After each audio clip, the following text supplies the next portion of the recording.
The end of Henry Cavill's time as Superman in the DCU is the perfect time for him to make his MCU debut as a hero from more than one universe. Even though James Gunn and Peter Safran are in charge of Warner Bros. Cinematic Universe, the DCU, it'll go through a major reboot. This is because the casting choices, costume designs, and story ideas are all perfect. So, Henry Cavill, who plays Superman, will no longer wear the cape in the future DC movies.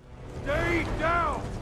If I wanted it, you'd be dead already. Even though this is sad for the DCU, Cavill will now be free to try out other roles in other franchises. Henry Cavill's upcoming Warhammer 40K project is the start of a new era in his Hollywood career. But it may not be the only major IP that the former Superman actor can join. Idris Elba, J.K. Simmons, Willem Dafoe, and Michael Keaton have all switched between MCU and DCU movies in a short amount of time without any problems. The time has come. Take up your mother's trident. Henry Cavill could do the same. In fact, Captain Britain is a Marvel character that fits Henry Cavill's skills and has a lot of potential for the MCU. With Brian Braddock, aka Captain Britain, the MCU can make the most of Henry Cavill's charm, acting skills, and physicality. Captain Britain is a strong hero with ties to Marvel magic and the multiverse. Henry Cavill's wasted potential as Superman could be put to good use as Captain Britain, a strong, fast, and flying superhero who saves the world all the time. But Captain Britain can also give Cavill new ways to act that go beyond Superman's idealistic personality. This is because Brian Braddock is a more troubled and reluctant superhero, whose powers depend on how confident he is in himself. Henry Cavill has already played characters that are similar to Captain Britain in some ways. He played the arrogant but honorable Charles Brandon in The Tudors, the noble warrior Theseus in Immortals, and the smooth agent Napoleon Solo in The Man from U.N.C.L.E. Also, Henry Cavill's two best-known characters, Superman from the DCU and Geralt of Rivia from The Witcher, fit together perfectly in Captain Britain. Henry Cavill's a great fit for Brian Braddock. In fact, Cavill has said that he'd like to play Captain Britain. Since Henry Cavill's no longer Superman, the MCU can give him a character arc in different Captain Britain movies and Disney Plus shows. Captain Britain doesn't have to carry an entire franchise on his back like Superman does, but he's still an important part of Marvel's main universe because he keeps it safe. Henry Cavill's schedule's opened up since he left the DCEU and The Witcher. This is right when the MCU's multiverse saga is at its peak, so it would be easy for him to show up as Captain Britain in an upcoming MCU movie with a multiverse theme. In 1983's The Daredevils #6, Captain Britain's introduction of the Captain Britain Corps helped cement the idea of the multiverse in Marvel Comics. In Phase 5 or 6, before Avengers: The Kang Dynasty and Avengers: Secret Wars, Captain Britain might also be able to make sense of the confusing rules of the MCU's multiverse. Also, Brian Braddock started the Mutant Team Excalibur, and his sister Betsy Braddock, who took over as Captain Britain, is none other than Psylocke from the X-Men. Captain Britain seems like the perfect superhero role for Henry Cavill to play after Superman. He has responsibilities in more than one universe, he has a connection to mutants, and it comes at the right time. However, filmmaker and co-CEO of DC Studios, James Gunn, responds to claims that Henry Cavill was fired from his job as Superman after he came back in 2022. James Gunn told Screen Rant at a special DC Studios event that Henry Cavill was not fired because there was no contract in place. That's a tricky one.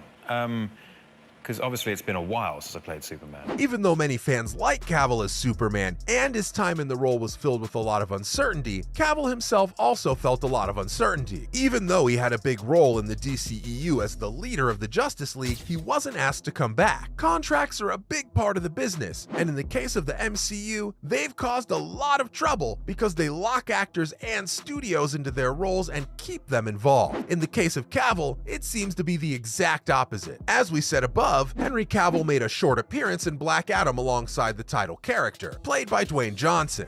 Black Adam. We should talk.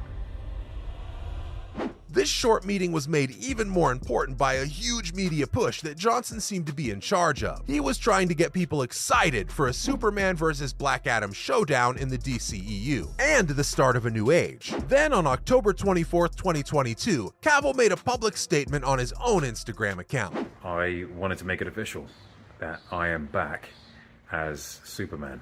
He said, "Friends, this is just a small taste of what's to come. The new beginning of hope. Thanks for being patient, it'll pay off." Unfortunately, the news got lost when less than 2 months later, on December 15th, 2022, he confirmed that he would no longer be Superman. It's not clear why the public announcement of his return was okayed so soon before he left, but it seems that things were not clearly communicated during the change of power at Warner Brothers, and DC Studios and the outgoing executives made promises they couldn't keep. It's not clear if public and media pressure on Johnson also played a role, but a breakdown in communication seems to be a big reason why so many different announcements were made so quickly. You think yourself a hero, but you would let these criminals go free. Heroes don't kill people.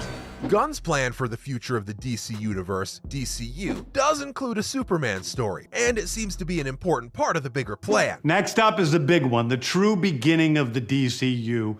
This is called Superman Legacy. The first official DCU movie, Superman Legacy, will come out in theaters on July 11th, 2025, and that date was announced along with the movie. Even though it's not expected to be an origin story, Superman will be less jaded and more hopeful than he was in the DCEU. Because of this, it's important to have a new Superman who isn't tied to Cavill's darker past. The story will be about hope and kindness in a world where they aren't valued, and it's likely that a younger actor will play the part. At the end of Black Adam, Cavill's Superman seemed to be in a happier mood, but from the Man of Steel, his version was much darker than many other versions. In the end, the difference between Gunn's vision for the character and how he was played seems to be too big for him to easily cross. And make sure the DCU is connected in film, television, gaming, and animation. With a clearer and more deliberate plan for the future, the DCU seems to be becoming a more planned and thought-out comic book universe than what came before. It's likely that they'll spend a lot of time on the first chapter, Gods and Monsters, building the foundations of their world and making the stories and characters bigger. So, it's unlikely that old versions of the characters will show up in the near future to keep things from getting even more confusing. But comic books and the universes they take place in are known for having different versions of the same character and bringing them all together for multiversal events. The MCU is well into its multiverse storyline, which features different versions of heroes like Doctor Strange and Spider-Man.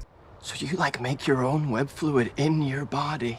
I'd rather not talk about this. As well as villains like Loki. DC's Arrowverse has been known for a long time for its crossovers between different universes, and for bringing actors from other Earths into the show. There's a good chance that Henry Cavill will put on the Superman costume again at some point in the future. There's a lot of history behind these events and different takes on them. Do you believe Henry's the best actor to play Captain Britain?